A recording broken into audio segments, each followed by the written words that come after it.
The United States has 4% of the world's population, but holds 25% of the world's prisoners. It wasn't always like this, though. The United States prison population started to skyrocket in the 1980s when Reagan enacted the War on Drugs. The War on Drugs has implemented policies that disproportionately target Black Americans, putting them into prisons at a much higher rate. For example, for every white person incarcerated, there are 5 Black people who have been incarcerated.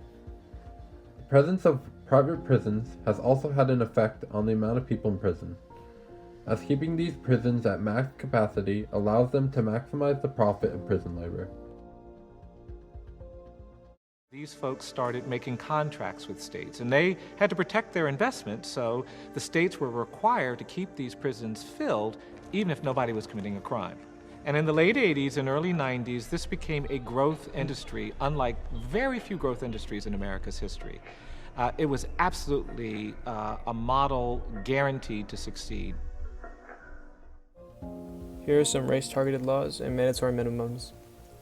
In 1989, a law was passed stating that there was a minimum sentence of 2 to 15 years for the selling or distribution of drugs. In 1980, there were 26,000 Black women in jail, whereas in 2017, there were over 219,000.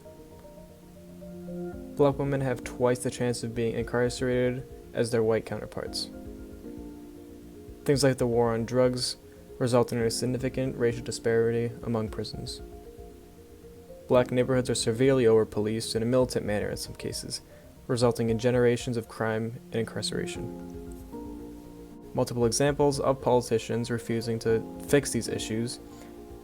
One case being in 2000, in the presidential debates, Al Gore stated that he would make racial profiling illegal, to which George Bush rebutted with a statement saying that he did not want to federalize police. I can't imagine what it'd be like to be singled out because of race and stopped and harassed. That's just flat wrong, and that's not what America's all about.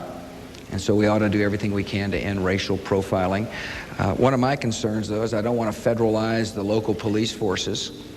I want to... As of 2016, 6 million Americans lost their right to vote due to committing a felony. Around half of disenfranchised Americans are not currently in prison, but have already served their time, yet still cannot vote. Each state has its own laws regarding voter disenfranchisement, but every state except Maine and Vermont have some form of disenfranchisement. 1 in 40 Americans cannot vote due to being disenfranchised, with 1 in 13 African Americans losing their right to vote. Disenfranchisement is worst in southern states like Florida, Alabama, and Tennessee, with Florida accounting for more than a quarter of the disenfranchised population nationally, and its nearly 1.5 million individuals disenfranchised post-sentence account for nearly half of the national total.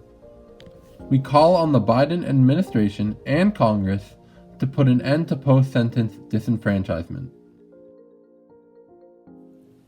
Tell us about who you are and what you do.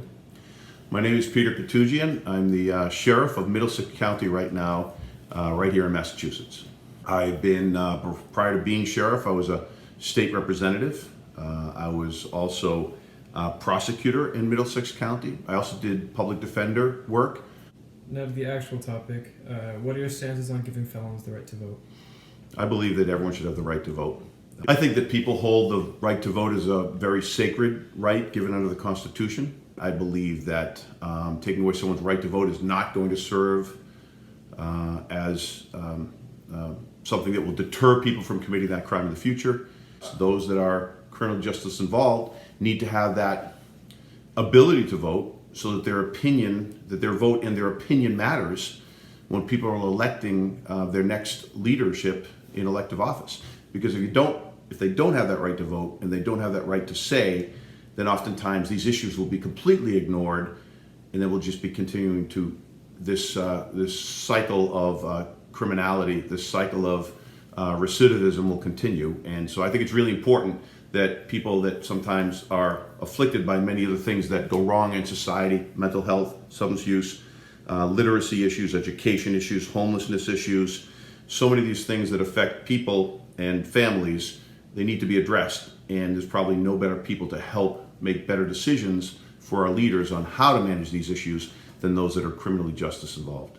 As a matter of fact, in the Middlesex Sheriff's Office, we've undertaken many different initiatives to help people vote absentee. So while they are incarcerated, we actually work with them to get their absentee ballot sent to us so they can send it in.